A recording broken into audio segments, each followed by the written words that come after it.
Hi guys. So I was thinking, um, I talk about this a lot on this channel, uh, but for one thing, I'm so grateful for everything that's happened to me in the last, couple years.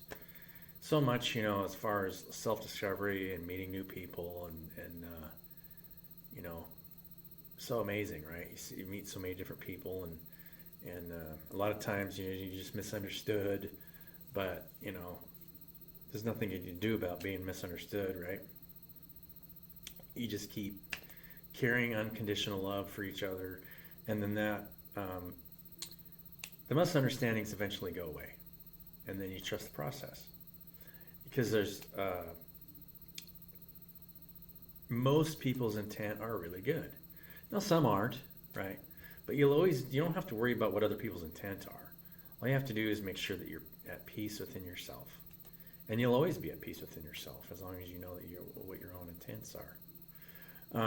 I made a post yesterday because I there's so many different orphanages in Africa and different places in the world, Middle East, Asia, United States, where you've got kids growing up where they need help raising kids. Either they're under, otherwise the state's taking care of them, and I had the privilege of growing up in a pretty stable home. My dad worked and mom wasn't my. I had a stay-at-home mom. They fought a lot, but we still had a lot of love in the house, and we accepted each other for pretty much the way we were. Nobody tried to control one another, even though there was some fighting and some discord there. But it was everyone deals with different kinds of traumas growing up, and so when anybody acts a certain way, you know, always take the time and say, hey, look, they know not what they do. Because everybody is carrying um, usually some kind of trauma, and everybody's in this middle of some kind of healing mode where relationships, you know, they grow and evolve. And you just carry if there's anything you're carrying around, then that's just for you. You don't have to, a lot of times we unconsciously project that on other people, but there's no reason to do that. And it's as we grow, we come to more realizations of how we're projecting. Because the reality is there's nobody out there to get you.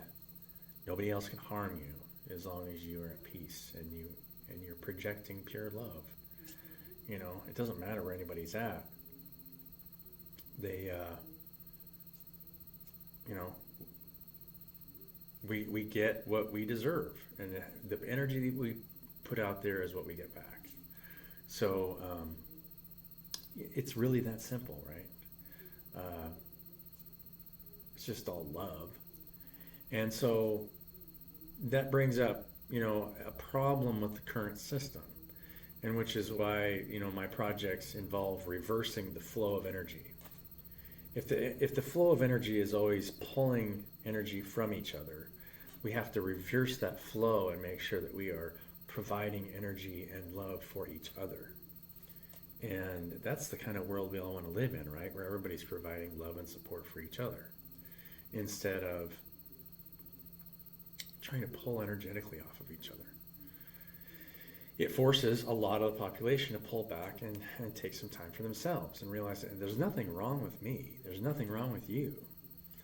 There's some interesting tarot cards sites out there. For one thing, sometimes you'll get ones, and the way that they're worded, be careful on what you're reading, especially if you're drawing cards, let's say, on some of the sites are a little twisted, right? Because think about the person that set up the site that you're reading. So a lot of times it'll say something like, you'll get a chance to move past all your mistakes in the past. I am here to tell you that there is no mistake. Everything happens for a reason. Don't ever believe that you have made a bunch of mistakes in your life. Everything that you did taught you something and helped you grow. That's not a mistake, is it? I don't see it as a mistake. I don't see any mistakes. As a matter of fact, when I see the business community, I have not met anybody in the business community that I do not love implicitly. Now, I have had my own misunderstandings and projecting energies that it was unconsciously projecting. Was that a mistake? No, it was a learning experience for me. Now, I won't get anything. The people that I interacted with, now if they're in a place of judgment of that old version of myself, maybe that relationship won't ever come back in fruition. I don't know. I have to be patient and just continue to work on myself, because you can't control anybody else, right? That's the main message. It doesn't mean that none of us are bad. It doesn't matter. It's just this idea and a projection, and then you see the people around you as bad. Everybody is just going through whatever they need to go through to let go of whatever pain they're holding on to, right? That's it. That's all it is. And so,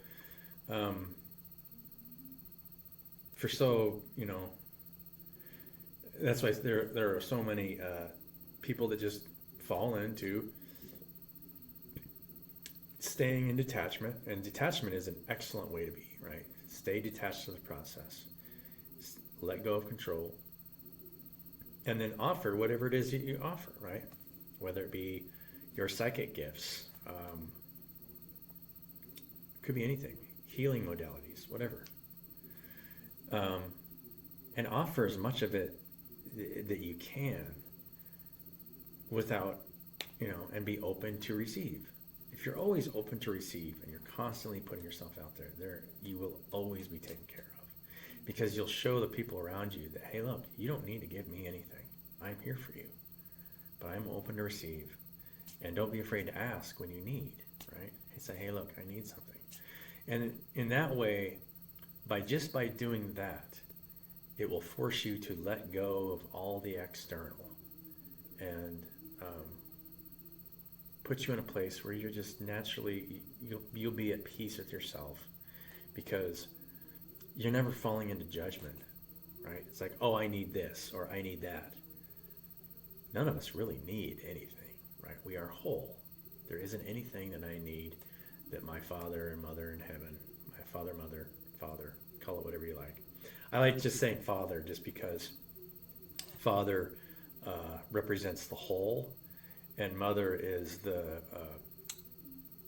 reproduction of the father, right? Because at first there was only one at the beginning, and then there's two. So all of us are whole. It doesn't matter if you're male or female. I think you can describe all of us as the father, because that the first thing you're doing is your creative energy. Doesn't matter if you look feminine or masculine. Your creative energy is first, and then what you naturally attract is the energy that you put out there, right? So yeah, I fall into these little things all the time, but going back to all these, we keep from helping the people that need the most help. And the reason why I say that is because we keep from helping the people that need the most help when all we do is ask for money when we're trying to do something. So the project that I would like to start, hopefully by the first quarter of next year, possibly beginning of second quarter, is to create a vehicle. And the vehicle's created. I just need to market it, to create a business model that works like a natural organism, to make sure that every position is forced to be in service to the other. You cannot control one another, and if you try to, then you'll get spit out of the system, because it shows that your intent's not pure, right? If any of us are trying to control one another, it shows us that we're trying to enforce our will upon each other instead of just listening to what each other need and providing that need. And then at the same time, being open to asks. You never try to control, you just ask. Say, hey, look, I need this. Is there any way you can do that for me? There is no better way to be than to just stay in the mercy seat and let go of control and just be open to receiving and asking for help when you need help. I mean, all of us have so many unique talents and skills that isn't life a lot easier when we're just supporting and lifting each other up and helping each other enhance our skills, right? It's so amazing to be able to do that. Yeah. Anyway, there's so many people that need help that can't afford help, that when they ask for help, everybody's trying to take care of what they got going on. And what I got going on is always going to be creating a vehicle so that I can reverse that flow of energy back into the people that need it the most, the people that can't afford it. Now, you can't control people, right? But there are people that are in situations that would gladly accept help. And maybe they can't be productive or creative the way they could be in a society that we live in. Like, if you don't have access to computers or anything, I mean, if you don't even have paper or pen to write with, I was interacting with somebody from an orphanage from Africa, and it was just like, hey, create something, tell your story. What is it that, what are you guys going through? Be open and be vulnerable to the world, and the world will take you in, take care of you. Not only that, but you'll be able to provide for yourself, and you won't have to ask anymore. And then, not being dependent on somebody else, is very empowering. But it also humbles you. The experience will humble you to realize that that's where you need to focus your efforts for other people. And so that's the business model that I really want to build, that I've never seen out there anywhere. How many of you guys have seen a business model where everybody is forced into serving one another, and if you're not in service to each other, you get spit out of the system? Most of the time, there's always positions in the business model where you're not accountable. I can tell you that I am the last person that doesn't want to be, that should feel like I'm not accountable. Right? Don't ever feel like you're not accountable to the people around you, because you are. You always are. And whether you realize it or not, you're always accountable to everybody around you. And making sure that people know that you're always there for them when they need it will always enhance your relationships, right? Yeah. So, that being said, let's read about the Temperance card. I was going to start beginning all these, like I said, to read about. We'll cover maybe the major arcana first. Hangman card is such a good card. Let's see. Emperor.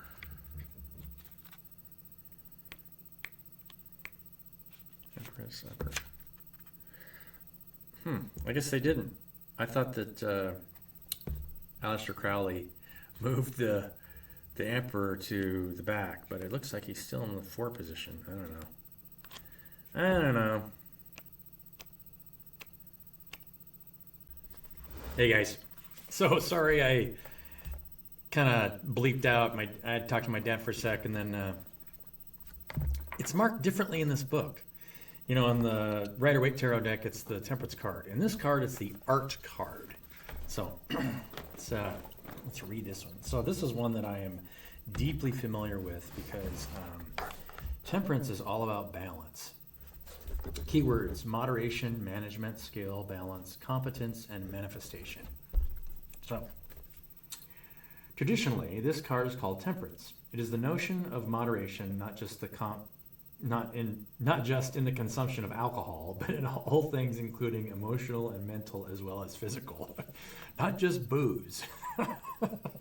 So yeah, technically, to be perfectly honest, I can't touch booze hardly anymore. I had a beer with my brother, I would say like 2 weeks ago, maybe it was a week and a half ago, and I had just the next day, I just got a headache just from having one beer. Because when you're purifying yourself, you get to where, I mean, even if you eat stuff that has any kind of like additives in it or anything, it's just like, you know, I've had my own dysfunctions in the past. And so it enables you to enhance, as you enhance the relationship with yourself, it will enhance your relationship with the people you deal with, right? You get to tell them what you tolerate. And if you don't know how to deal with it and you attack somebody for what they're doing, this is the last thing you want to do. Just say, hey, look, this is what I'll tolerate, and that's fine. And then walk away. And then let them deal with whatever they got to do to heal themselves, right? Because there's nothing wrong with any of us, right? And I say this over and over and over. It's just this misconstrued conception of who we are that how we fall into dysfunction in some way. And so, making sure that we're taking care of ourselves and honoring our bodies and honoring our, our mental state, our psychological state, and thinking positively about ourselves is what allows us to be positive with each other. I'm going to finish reading this and then I'll comment more. Sorry, I kind of get into this, whatever. Anyway.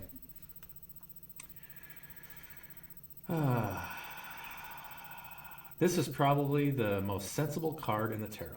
Crowley's version is named Art because the figure in the image is artfully combining elements to create an alchemical reaction. This requires a knowledge and a skill that is not commonplace.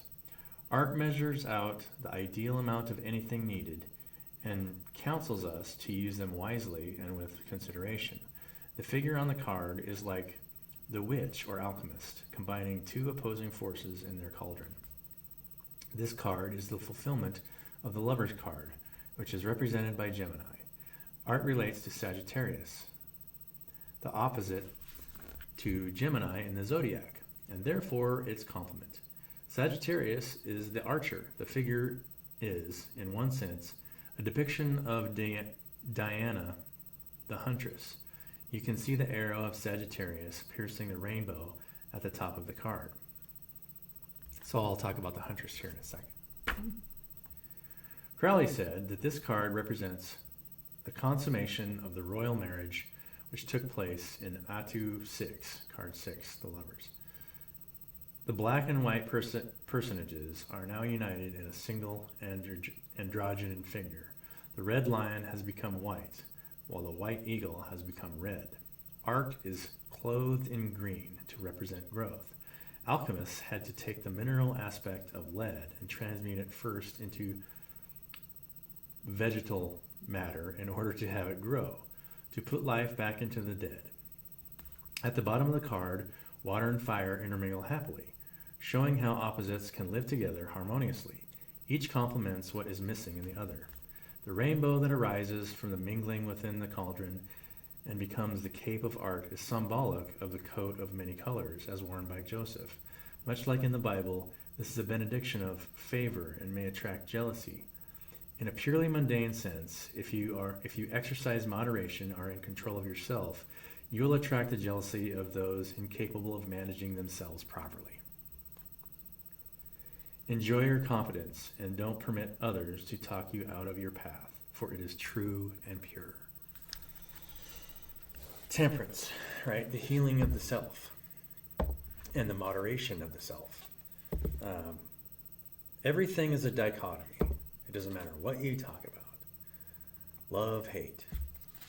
The huntress. First, we'll talk about the huntress.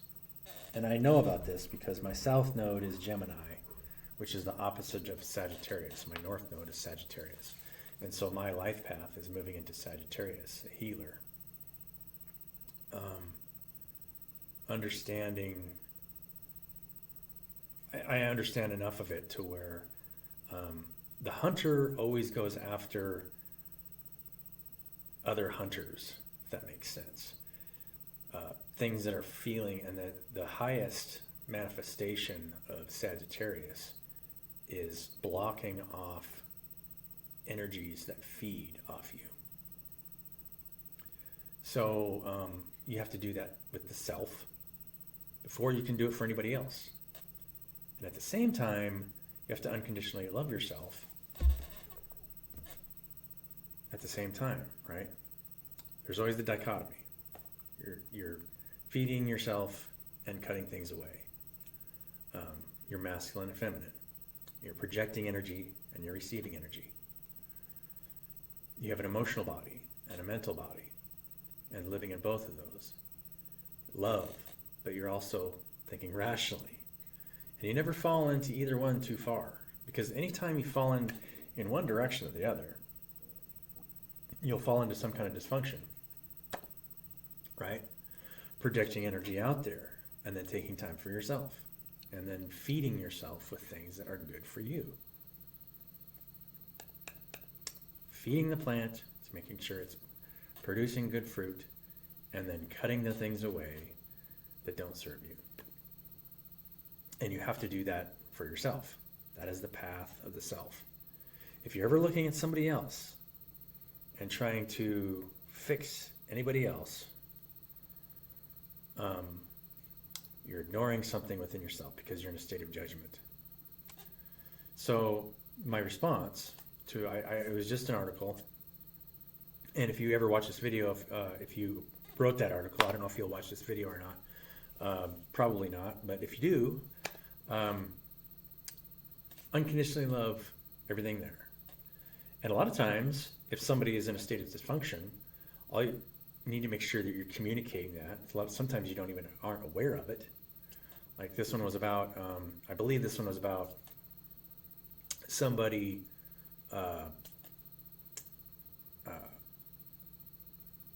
just being lustful on the internet, right, on their phone or something, and just spending too much time, and I'm assuming it was pornography or something, and they were in a relationship, and their partner found out about it later and was distraught.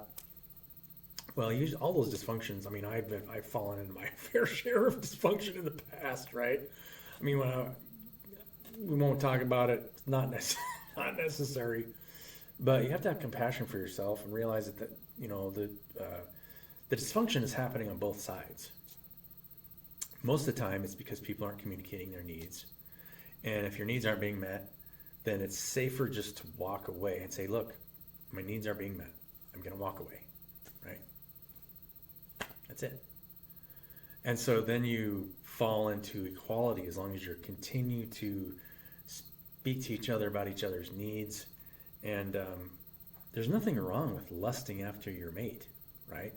But when that lust is focused on something else, then you need to communicate that, hey, look, it looks like I'm lusting after something. Why is that, right? We need to talk about whatever it is, we need to fix it. And if there's something that can't be done about it, then what else can you do, right? You have to find what it is that you desire and fulfill your desires in a healthy way without causing trauma to someone else. And once you're whole within yourself, there is not one person out there that can cause you trauma, ever, right? Accept them for the way they are and say, look, you can do that if you want, but it's going to pull you farther and farther away from me. And so it's not something I think we should do. And communicate about it, right? Dysfunction, it's easy for dysfunction to get out of control if you're not communicating your needs. And so, for one thing, it won't bother you to leave because you'll say, look, this dysfunction, that's just part of their growth, right? They'll learn. And that's okay. Accept everything the way it is. And then you're always at peace. But don't ever try to, if it feels like you're projecting what other people are doing, then it shows something within yourself. For example, and I'm going to use this as an example because it's something that happened in my life recently. If somebody comes to you and say, hey, look, you stole from me. It's like, I did? I wasn't aware. But if I did, I'm sorry. I don't know. I mean, it was a weird circumstance, right? And, you know, for one thing, if anybody's ever taken from me, I just let it go. There isn't anything that, like, once you're happy and whole within yourself, you don't really need anything. I mean, there's no reason for me to steal anything. Right? So, you know, if there's something you need, just ask. And if you can't ask, then that's okay. You know, if you find out that they're taking from you over and over and over, and say, hey, look, you don't need to take from me. All you got to do is ask. Anything that's mine is yours. Right? And so it won't bother you at all if someone, for one thing, all this external stuff is just meaningless, right? It's a gift from the Most High as long as you are unconditionally loving and serving the world around you. It's all temporary. This house could burn down tomorrow. Would it make me unhappy? If it did make me unhappy, then I have it falling into some kind of attachment to some kind of exterior reality, right? Who cares? My happiness, my joy should come from here, which is the 0 point, which is independent of anything created. That's the dichotomy. So the Temperance Angel is all about this dichotomy of dark and light. And each one falls, you know, this me versus out there. How I project myself, the way I see myself is how I project. How I'm feeling is how I project to the world around me. And so when you see that, you can make neutral statements that both support and cut away, right? Because that's the ultimate supportive. That is what creates growth. Have compassion. Unconditionally love that person, but make them aware that that's not okay. You don't have to stay attached to the outfit. And if it makes you feel bad, you're going to create an emotional response that will not be beneficial for whatever's going on there, right? Love and acceptance with a gentle cutting away. And then if it's, you know, patience, growth, because, you know, showing someone compassion and then stating your needs and what you will accept and won't, you know, and won't tolerate in your own relationships is exactly what creates growth. And it's actually the kind of the foundation of the project I'm creating, right? Because you have to create balance and boundaries for the relationships if we are going to co-create together. There's not, the businesses and the things that we see are dysfunctional because of inner dysfunction and this inability to know the self, to understand what is beneficial for the self and what needs to be cut away. And so if you're going to work in any kind of mutual agreement, balance must be maintained or creativity suffers. And so that's the society that we see. What is being co-created right now? Hardly anything. We have a lot of individual creators, like myself, who are creating things individually, but I want to move into co-creation because I'm a healer, but I have to get to a place where I am completely healed to myself, or I will not be able to create co-creation. Won't be done, right? So that's what everybody's going through. When you think about Revelation, that's a whole story of what's going on there, where everybody's getting to a point where they are able to, all of it comes from unconditional love and the cutting away, because you will never let go of something unless you can unconditionally love how you were.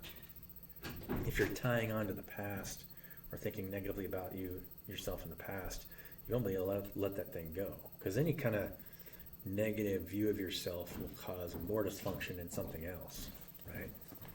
So, yeah, I don't think I'm going to draw cards today. I think, my little spiel here is probably enough, right? And when you get to a place where you can unconditionally love yourself, I will say this, the story of Jesus when he forces the possessed kid, he's able to heal the possessed child. I think it's in Matthew. It's either Matthew or Mark. It might be in Mark. I think it's in Matthew. I don't know. You guys let me know. Said that this type can only be done through prayer and fasting. Now, why is that? Because you have to get into a meditative state enough to where you're at peace with every single thing around you. There is nothing that pulls you out of your state of peace. So you're not thinking negatively. And if you're thinking negatively about yourself or anything else, there'll be an emotional tie that will pull you out of your state of peace. And same thing, fasting forces you to do that because you're not feeding off your environment. Remember, everything from here up is positive. So anytime you're feeding, like even this, like I'm drinking, sorry, have compassion for me. I just like chai tea lattes. What can I say? I don't know. But that's why fasting is so important. Doing 3-day fasts, doing short fasts. Eventually it'll move into longer and longer fasts.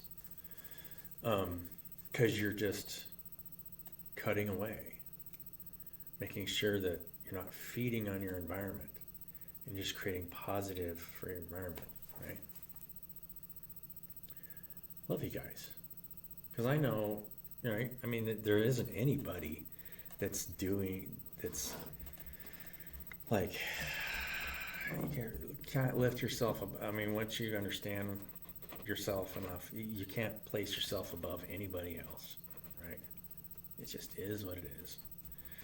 So, love you guys. Well, I'm going to pull one oracle card. Let's do this.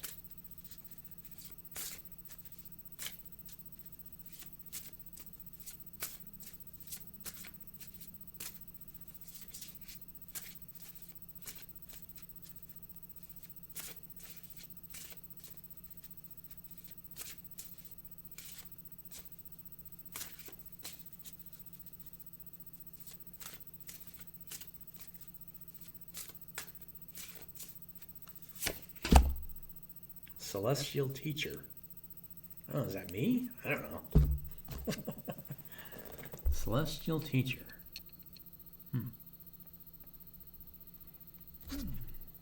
You guys are teachers. Don't ever believe that you're not a teacher. And because the more you learn about yourself, the more you'll be able to teach others. You know? If you can get to a place where you're never getting mad about what anybody else does, because you'll see that they're just learning their own lessons when they need to. The whole organism is growing naturally. You don't need to really get involved with anything, really. I mean, it just is what it is. So, love you guys. Sorry, I got distracted on my YouTube channel. So, love you guys. Have a great day. Become a teacher. And then You know, maybe this is going to be my teaching channel. I don't know. Who knows? Everything is a path to self-discovery. And so I can manifest my mental abilities at the same time that I manifest my emotional abilities to feel what's going on in the collective. And so every channel is kind of if you see that, every person I've seen on YouTube is growing in some way. There is not anybody that's not growing in some way, including myself. Every day, we make small improvements over time and better ourselves. So, love you guys. Have a great day.